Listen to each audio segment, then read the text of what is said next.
안녕하세요. 여의도 금융쟁이입니다. 지난번 적정 주가 구하기 1편에 이어서 2편 바로 시작해보도록 하겠습니다. 지난 1편에서는 주가를 구하기 위한 필수 경제 개념과 애널리스트가 주로 사용하는 현금 흐름 할인법에 대해서 알아보았는데요. 많이 복잡했죠? 이번 영상은 조금 더 간단합니다. 바로 우리가 집에서도 스스로 할 수 있는 투자지표 활용법에 대해서 알아보겠습니다. 특히 이번 영상에서는 실제 회사 지표를 가지고 사용해볼 예정이니 많은 시청 부탁드리겠습니다. 그럼 오늘은 투자지표 두 가지를 소개해 볼 건데요. 바로 PER과 PBR입니다. 차근차근 살펴보시겠습니다. 지난 영상에서 이야기했던 회사의 재무구조 기억나시나요? 기억 안 나시는 분들을 위해 농심의 재무구조 간단히 한번 살펴보고 가도록 하겠습니다. 저번 영상에서는 설명을 간략하게 하기 위해 개별 재무제표를 기준으로 설명드렸지만 이번에는 연결 재무제표를 기준으로 설명드려야 하는데요. 농심의 본업은 국내에서 라면을 만드는 겁니다. 이렇게 국내에서 라면을 잘 만들고 있는지 확인해보기 위해서는 개별 재무제표를 보고 판단하시면 됩니다. 그런데 농심은 또 계열사 출자를 통해서 해외로 진출하기도 하는데요. 요즘 미국에서도 신라면이 매우 인기라고 하는데요. 농심은 농심 아메리카라는 회사를 통해서 미국에서 라면을 팔고 있습니다. 이렇게 농심 아메리카가 미국에서 라면을 팔고 번 수익은 농심의 개별 재무제표에는 포함이 되지 않습니다. 엄연히 한국 회사와 미국 회사, 이렇게 회사가 두 개로 나누어져 있기 때문이죠. 이 두 개 회사의 실적을 합쳐서 보고 싶다면 연결 재무제표를 보시면 되는데요. 농심의 연결 재무 상태표상 2023년 기준 총 자산은 3조 2348억 원, 부채는 7939억 원, 순자산은 2조 4441억 원입니다. 농심의 총 주식수가 대략 600만 주니까 이 순자산을 총 주식수로 나누면 한 주당 순자산은 40만 1273원입니다. 그럼 손익계산서를 바로 볼까요? 매출액은 3조 4106억 원, 영업이익은 2120억 원입니다. 그리고 영업의 수익과 비용을 각각 더해주고 빼면 당기순이익인 1715억 원이 나오게 되는데요. 그런데 당기순이익도 사실 한 주당 순이익으로 나눠볼 수 있습니다. 당기순이익 1715억 원을 농심의 총 주식수인 600만 주로 나누면 한 주당 순이익은 28,190원이 나오게 됩니다. 앞으로 이 한 주당 순자산과 한 주당 당기순이익은 쉬운 설명을 위해 재무제표상 금액이라고 하겠습니다. 재무상태표나 손익계산서를 통해서 구한 값들이기 때문이죠. 자, 이제 기본적인 개념은 알았으니 투자지표 활용법에 대해 알아보러 가실까요?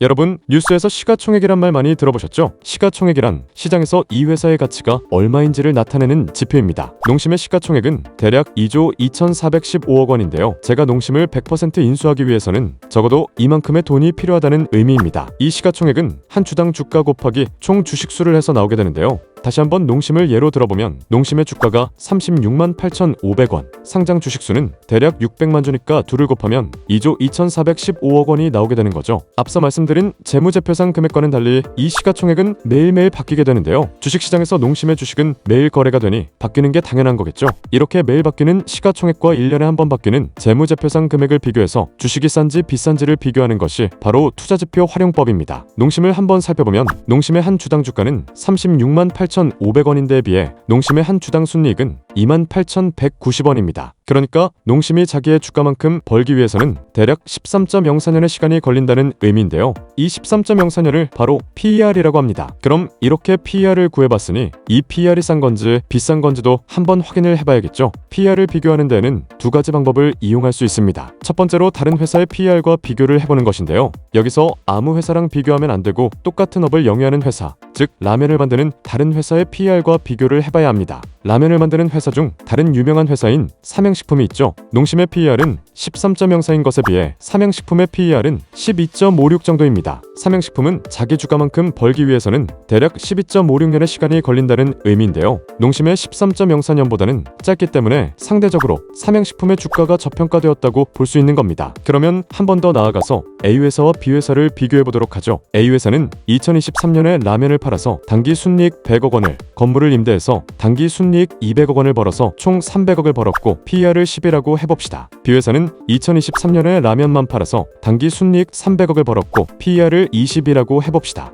그러면 A회사가 저평가된 거니까 바로 A회사를 사면 되는 걸까요? 정답은 아닙니다. 모든 회사가 똑같은 매출 구조를 가질 수는 없지만 이 A회사와 B회사의 경우 매출 구조가 완전히 다르죠. A회사는 라면을 만들기는 하지만 당기 순이익이 임대업에서 더 많이 나오니까 라면만 만드는 회사인 B회사와 바로 비교하기에는 무리가 있을 겁니다. 이처럼 다른 회사의 PER과 비교할 때는 매출 구조가 비슷한지를 먼저 확인해야 합니다. 두 번째로 자기 자신의 과거 PER과 비교를 해보는 겁니다. 아까 모든 회사가 똑같은 매출 구조를 가질 수 없기 때문에 똑같이 라면을 만든다 하더라도 곧바로 비교하기엔 무리가 있다고 했었죠. 그런데 과거의 자기 자신과 비교하게 되면 매출 구조와 비슷할 것이기 때문에 이러한 단점은 없어지게 됩니다. 농심의 경우를 예로 들어볼까요? 농심의 2022년 PER은 18.7, 2021년 PER은 19.41인데요. 지금 현재 13.04보다는 높은 수준이니 과거보다 지금이 저평가인 상황으로 볼 수 있습니다. 그러면 여기서 한 번 더 나아가 볼까요? 예를 들어서 라면을 만드는 A회사의 2022년, 2021년 PER이 모두 20이라고 해봅시다. 그런데 2023년의 PER은 10이라면 그럼 2023년의 주가는 2022년이나 2021년 대비 저평가 상황인 것은 맞습니다.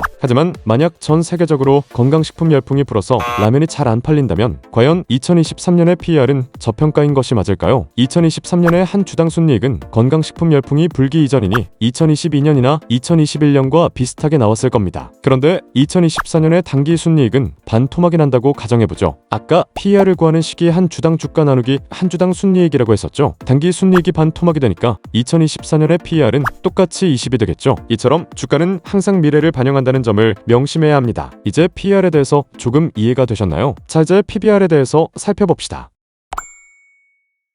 PBR도 개념은 PER과 아주 비슷합니다. 아까 농심의 한 주당 순자산이 40만 1273원이고 한 주당 주가는 36만 8500원이라고 했었죠. 그러면 아까 PER과 마찬가지로 한 주당 주가 나누기 한 주당 순자산을 하게 되면 0.91이라는 숫자가 나오게 되는데요. 바로 이걸 PBR이라고 합니다. 농심의 경우 재무제표상 한 주당 순자산에 비해 현재 주가는 그보다도 못 미치고 있는데요. 원래 PBR은 1보다 높아야 하는 것이 정상입니다. 지금 당장 회사 자산을 팔아서 빚을 갚아도 한 주당 40만 원을 버는데 현재 주가가 37만 원 정도라고 하면 말이 안 되기 때문이죠. 그런데 놀랍게도 코스피의 PBR은 2024년 3월 31일 기준 딱 1.0입니다. 미국이나 일본에 비해서 많이 낮은 수치인데요. 이 때문에 최근 정부에서도 기업 밸류업 프로그램이라는 정책을 통해 우리나라 증시의 낮은 PBR을 개선시키고자 했었죠. 아무튼 이 PBR도 PER처럼 두 가지 방법으로 비교해 볼 수 있습니다. 첫 번째로 삼양식품의 PBR과 비교해 볼까요? 농심의 PBR은 0.9인데 비해 삼양식품의 PBR은 2.78입니다. 그러니까 삼양식품의 경우 시가총액이 순자산보다 2.78배 많은 건데요. 그러면 농심의 PBR인 0.92보다 높으니 고평가인가 하는 의문이 생길 수 있습니다. 제 개인적인 의견을 말씀드리자면 사실 농심과 삼양식품 둘 다 적당하게 평가받고 있는 것 같습니다. 농심이나 삼양식품 둘 다 주로 라면이나 식료품을 만드는 회사죠. 식료품을 만드는 회사는 보통 경기를 잘 타지 않는데요. 경제가 어려워진다고 먹기를 포기하는 사람은 거의 없기 때문이죠. 그래서 안정적인 매출액과 단기 순이익이 나오게 되는데 이런 경우에는 PBR보다 PER로 주가를 판단하는 것이 적정합니다. H&M 같은 해운업을 예로 들어볼까요? 해운업은 쉽게 말씀드려서 배로 물건을 나르는 일을 하는 업입니다. 만약 경기가 좋아서 배로 물건을 자주 나르게 되면 해운업의 이익도 증가하게 되고 반대로 경기가 나빠서 배로 물건을 자주 나르지 못하면 해운업의 이익도 감소하게 되겠죠. 그런데 해운업은 경제가 좋든지 나쁘든지 배는 항상 가지고 있어야 하기 때문에 배를 사는데 쓴 대출이자나 배 임대료 등 여러 가지 고정 비용이 들어가겠죠. 그러면 단기 순이익이 아닌 단기 순손실을 기록할 만큼 해운업의 매출액과 단기 순이익은 지나치게 왔다 갔다 하게 되는데요. 이런 경우에는 단기 순이익을 사용하는 PER보다는 PBR로 판단하는 것이 적정하다고 할 수 있는 겁니다. 자, 그럼 두 번째로 농심의 과거 PBR과 비교를 해보죠. 농심의 과거 PBR은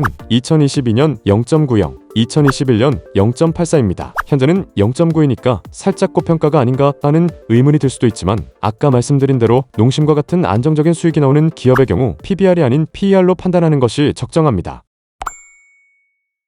자, 이렇게 PER과 PBR에 대해서 배워보았는데 어떠셨나요? 전편에서 다뤘던 현금 흐름 할인법보다는 훨씬 간단하죠? 집에서 여러분도 주식의 PER과 PBR을 구해보신 뒤 저평가되었는지 고평가되었는지 판단해보시면 성공적인 투자를 할 수 있을 겁니다. 오늘 영상도 여러분께 도움이 되었기를 바라면서 구독과 좋아요, 알림 설정까지 꼭 부탁드립니다. 그럼 다음 영상에서 찾아뵐게요. 안녕히 계세요.